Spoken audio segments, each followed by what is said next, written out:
Sitting on the bleachers, Marcus is watching as his daughter, Ellie, runs down the field in possession of the ball. She dodges around the first layer of defense, and then there's only the last defensive player in her way. The ball gets taken from her, and his phone buzzes. He looks down to see the results of a bet he placed moments before. He shakes his head, already scanning for the next line to win it back. The bleachers erupt around him. He looks up a half second too late. Ellie's arms are already in the air, and she's turned to the crowd to find him. She catches him just as he looks up from his phone.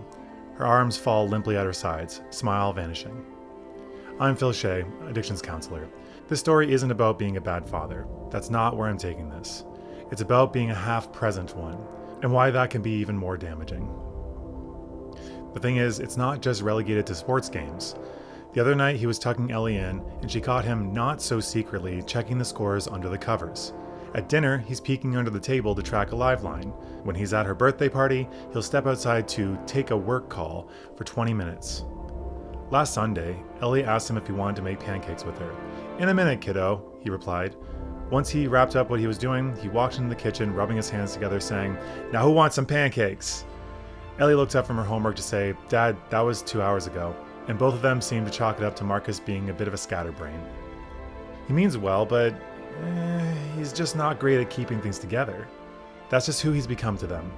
Ellie doesn't even seem to hold it against him, but she is learning his patterns and what to expect from him. And somehow, in the moments where Marcus recognizes this, it cuts a little deeper.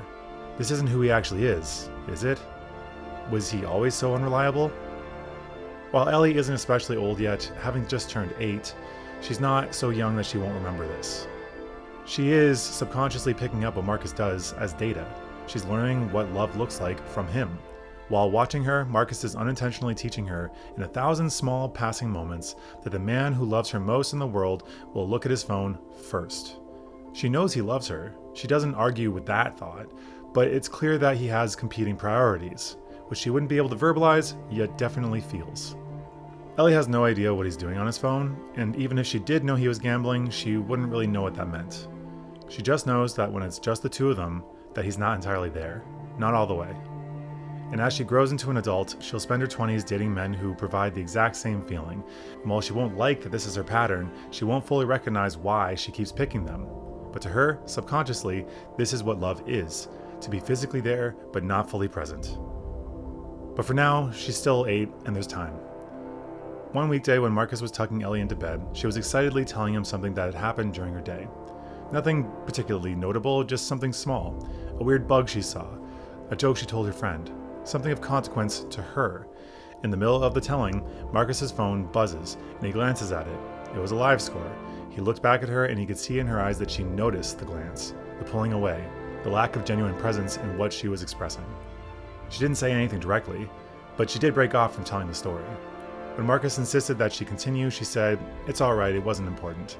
He kissed her goodnight, and she turned toward the wall. He's had similar reactions from others in his life, but none of them hurt quite so bad as receiving that from her.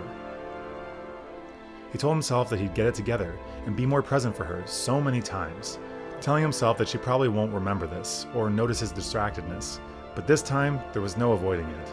He knows what just happened and knows that it's been happening a while. He just hasn't had the courage to admit it. He gets up and quietly leaves the room, a heavy pit in his stomach that ironically makes him want to lose himself in his phone. Do you see yourself in Marcus? It's an uncomfortable situation to recognize yourself in, but it's also a common one. If you're the guy who's been to every game and started to wonder why you can barely remember the games themselves, there's a free strategy call link below. This is where we can start a different kind of conversation. It's not for your wife or your kid, it's for you. Marcus appears functional from the outside. If you were to report the facts of what he did, he'd seem like a stand-up father who is always there for Ellie. He goes to the games, he tucks her in at night, and he's there for family dinners every evening. At least, physically he is. The catch is that he's living within functional gambling addiction. Unlike generations of the past, where gambling meant you had to go to smoky back rooms and flashy gambling floors, you're able to show up for your life in person, while still mentally being in those places. Slowly, it hollows out the relationships around him, through the half-attention increments that nobody remembers individually. When looking back at photos of events, he's there for the coordinated photos, but in candid shots, he's either absent or caught, phone in hand, ignoring the scene in front of him. Outside the monetary costs, the bill for this will come due in the decades to come. It will be in a way that people won't likely connect back to the phone in his hand or the soccer game. His daughter's future relationships, his marriage's slow drift into roommates with shared property, and his inability, a decade down the line, to remember what Ellie's childhood felt like. If you saw yourself in Marcus today, it's important to sit with that. Don't leap to trying to fix it, as that can lead to overcorrection and relapse. But first, really focus on the reason for wanting to change. Think about what the gambling is delivering to you and how you might tackle getting that from a different source. Because recognition is the first move. If you want help figuring that out with someone experienced, feel free to click the link below to set up a free 15-minute call. We'll see whether we're a good fit and help you tackle your situation one sustainable step at a time. If you found this helpful and you found it helps you recognize the steps ahead of you toward getting back to the person you wish to be, I'm rooting for you. As always, I'm Phil Shea, Addictions Counselor. Have a great day.